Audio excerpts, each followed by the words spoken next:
Come one, come all, to the wonderful Shuffle's Magic Symposium. We will show you a feat the likes of which your eyes have never seen. Ladies and gentlemen, I present to you the disappearing inhibitor. He bobs, he weaves, he wojos his waji, and suddenly he cannot be seen. Where has he gone? Nobody knows, until I speak the magic words, and Wuju Wall, he has appeared before our very eyes. Mr. Shuffle, where had he gone? Well, Sonny boy, a magician never reveals his trick, but this wise inhibitor is willing to show us his perspective of the affair. Observe and be amazed that when he had been believed to be gone, he was in fact just spazzing out. That is all for our show. If you believe what has happened to be a mere trick, download the replay and recreate the scene for yourself.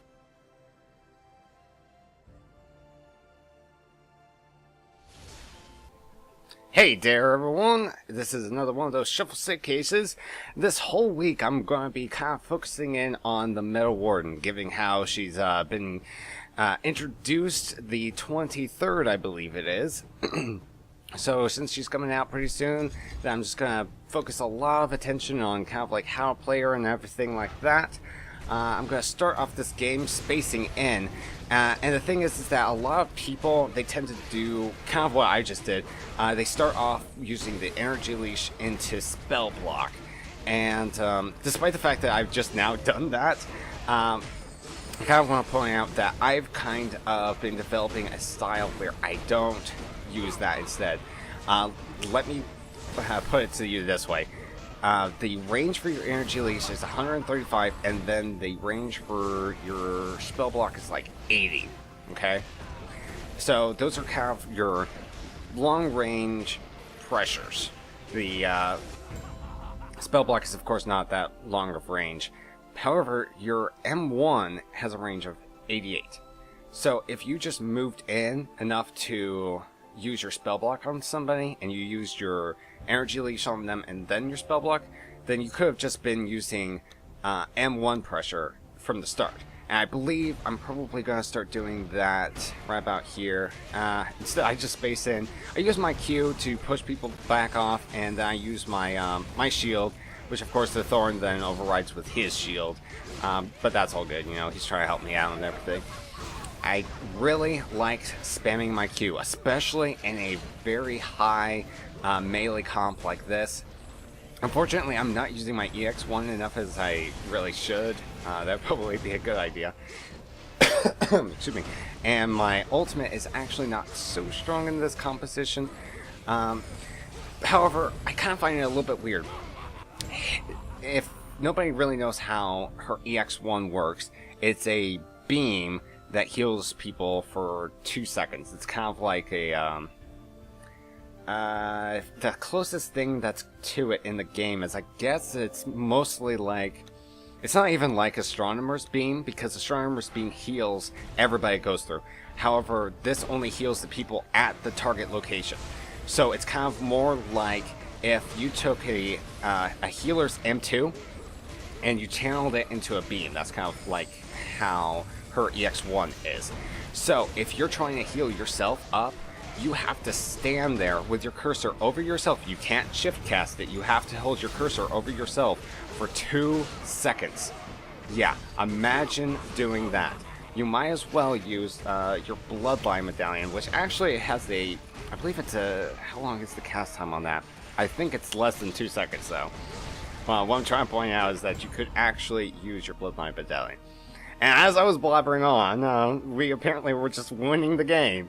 So I'll see you guys in the next game. And here we are in the second game. As you can see here, we're going up against a double range team with a Psychopomp. And I've still got Phoenix on my team. This was when we were kind of like doing a party up in the solo queue. And of course an inhibitor. So it's going to be kind of a mostly ranged game, I suppose. And you're probably going to see more of that M1 pressure build that I was kind of going. There we go. Mostly building up with my M1s. And I'm playing her mostly like a melee. Somebody who just spaces in. Actually, I think I was kind of comparing it in this game that I was playing her a little bit more like Vanguard. In fact, it really works a lot like Vanguard. Because you space in, you try to spell block somebody, and you push people around, and you spam your M1, and you win, or something similar to that. But you also have a heal, because you're a tank and stuff. And of course, kind of helps if people walk right out of your energy leash, and you get an ult off on a secret and stuff. But yeah, I mean, despite the fact that she's a quote-unquote ranged character, I play her a lot like a melee. I mean, you can see our inhibitor was way up here with everybody else. So pretty much even inhibitor, I'm saying this kind of like as theoretical because I myself don't play inhibitor. But even inhibitor, it mostly seems like people play him kind of in a melee way as well. So mostly I've been kind of moving halfway across the map, space across the rest of the distance, maybe try and push people around as they're trying to countercast against me or something similar to that. And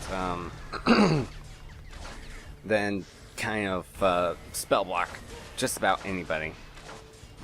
I realize that it might not be too fun to be watching this Blood Priest run around. I'm thinking about skipping to the next round, maybe? Yes, I will. Okay. Alright, so here we are. Turns out that he didn't 2v1 those guys. So here we are. I'm actually A-okay with being right up here. I managed to reflect most of that firestorm. I haven't really done the numbers enough about it because it may not be known, her R does not block all of the damage. In fact, only blocks 80% of the damage. So, and probably also doesn't block the, what's it called? When you're on fire. The ignite. It's probably called ignite. Anyway, her shield probably doesn't block ignite. I'm gonna have to check on that next time I get hit by a firestorm inside of her shield. So, you don't block all the damage, you don't block the ignite. So, getting hit by the shield, even though you do some damage back to the igniter, it's not exactly an even trade. Anyway. So here we are. I'm trying to take out this igniter. We're doing pretty good here at the top. Managed to whip my ults and stuff. It really revolves around using your energy leash in very, very useful manner. The positioning is key. The timing is key, of course. And I've found the hardest thing in getting used to Metal Warden has been the fact that you get so used to when you're playing Bloodline Champions that every time you use an ability on somebody, you lead the target. That's not the best way to use Energy Leash, however. When you use Energy Leash, they get incapacitated and damaged for leaving the area. Just like you saw that Seeker right there, he got damaged a little bit when he was leaving it, and he was also incapacitated. So what you want to do when you're using Energy Leash is actually trail the target. I'm kind of putting, if you can see this mouse jiggling around, I'm going to put the mouse where I should be putting my Energy Leash for this igniter, just kind of like behind him where I expect him not to, where I expect him to walk away from. There we go. There was another time when I was trailing the target using my my Energy Leash. That means that people have to react to move back into it. I suppose if you wanted to go with the typical Energy Leash into Spell Block, then you could actually predict that people are going to turn around, get away from the wall of your Energy Leash as quickly as possible, and Spell Block them, or something similar to that. I don't really like it so much as, I mean, because you're going to be using up all of your CC then. You've already used up your Energy Leash, and now you're going to use up your Spell Block. So if you get into a situation that you need to CC somebody, what are you going to use? Instead, I like to knock people out using my space or my Q or something like that. And I saw this guy's troll medallion, so I just had to shoot mine back at him and just kind of like do it back to him. But he ran away, and I was like, "No, you come back! You didn't get to see my thing."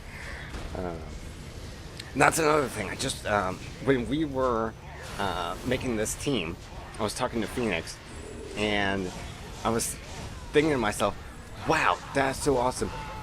Using fear with energy leaks is just so awesome. That would be such a good idea. Anyway, so we're wrapping up these games pretty quickly.